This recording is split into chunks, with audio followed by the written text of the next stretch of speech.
super slow-mo gross action baking shot.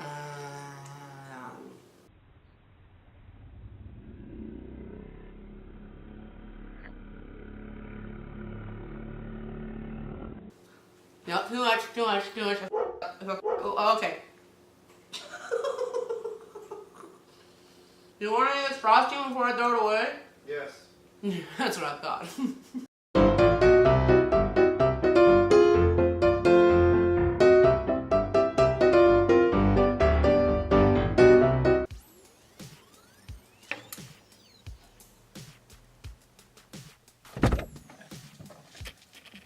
Today on Ravenous Munchies. Hi, I'm Ravenous, the best friend you didn't know you needed, and today we're making fruit pizzas. Yeah, you heard that right, fruit pizzas. I didn't stutter, did I? Fruit pizza. So fruit pizza is a family tradition that has been passed down in my tiny family for like, 2 whole generations. My mom got it from her mother-in-law the second time she was married. I love saying stuff like that. This is the perfect time to make it. I woke up thinking about my mom today.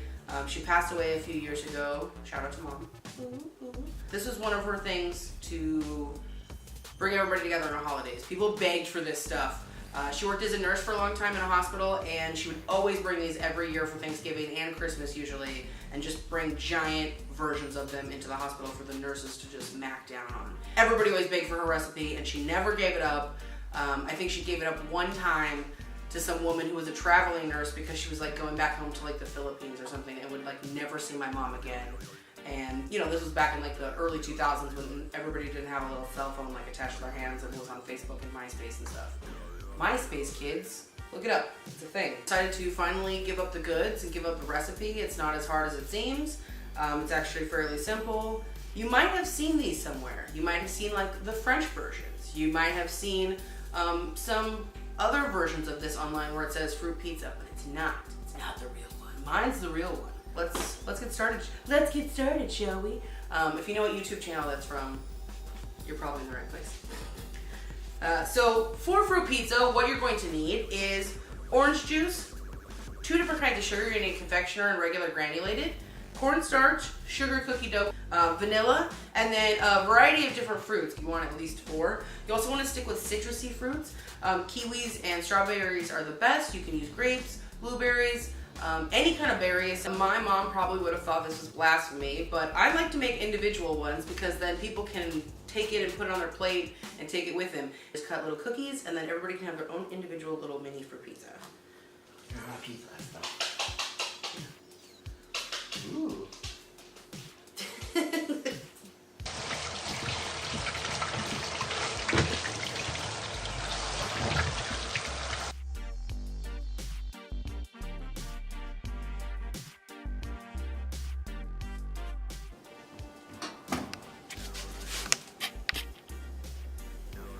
Not yet.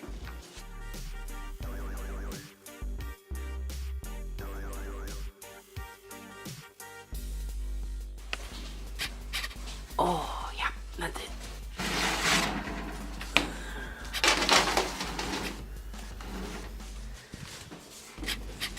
The glaze is the most important part of the fruit pizza because it covers the entire thing. And if you put it on too hot, you'll wilt your fruit, which will give you smushy fruit instead of a nice hard texture to crunch into when you're biting into your fruit pizza.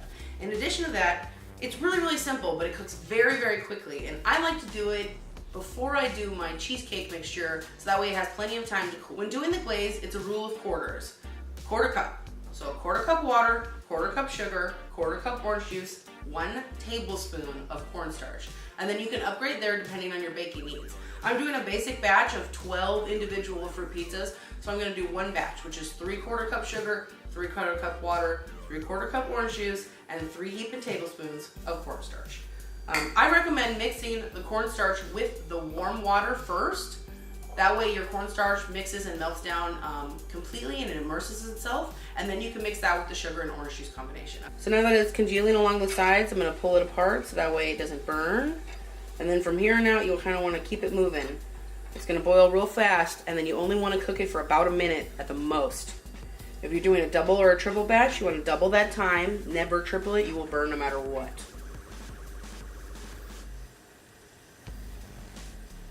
You can already see that it's starting to congeal. We're almost there. Like I said, cooks really fast. Almost there. It's also going to harden a little bit once you put it into the freezer. You have to put it into the freezer to cool, quick set it. Oh, and we're just about there. Remember, once it starts to turn this clear color, you want to keep moving so that way you don't burn it all. Sugar burns very quickly on high heat. All right, I think we're just about there. So I'm going to turn it off and immediately remove it from the heat. Oh. See that? Perfect. For the cream cheese mixture, you just mix together cream cheese, granulated sugar, confectioner's sugar, and a little bit of vanilla.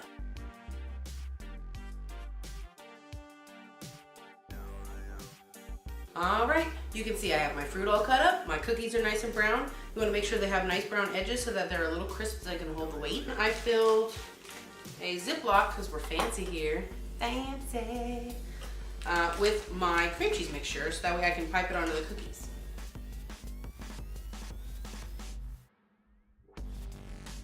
And then last but not least, Frost the Chef.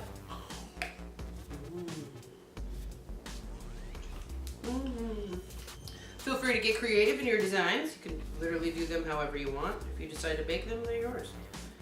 I do them different pretty much every time.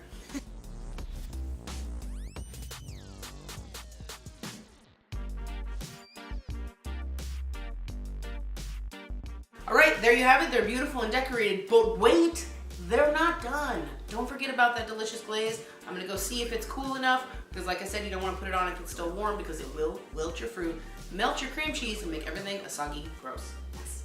Ow. Ow. All right, guys, the most important step, the glaze. I just tasted it, I perfected it. I'm gonna use my handy dandy, crazy technical tool. Yeah, that's an ice cream scooper, you're correct. You want to give your glaze a nice good stir because it's probably formed a little bit of a film on top just because, you know, it is a gelatin. You want it to be this consistency, gloopy. I don't know another word for it. It's just the word I would use. Because once you put it into the fridge, it'll actually continue to solidify a little bit. So yeah, you're just gonna pour it all over your fruit concoction. The citrus in this and the acidity will also help your fruit hold. The best time to make a fruit pizza, by the way, is the night before. That way the congealness has time. That's not a word, congealness? No. The congeniality, nope, that's not it either. I'm not sure the right word, but it will solidify better and hold better if you do it the night before. And it just tastes better. It's like one of those things that just tastes better the next day. Fruit pizzas. I know what you're thinking. Could you eat all of those? The answer is yes. I'm not even gonna hesitate. The answer is yes. Every single one of these fruit pizzas. But they need to go in the refrigerator first. Like I said, they're better chilled overnight, but a couple of hours will do, and that's all I have because the party starts at 5. Thanks for joining me today on Ravenous Munchies, and I hope you make these bad boys for somebody in your family. Oh God, I just put my elbow in something sticky. Bye. Yeah. To the fridge.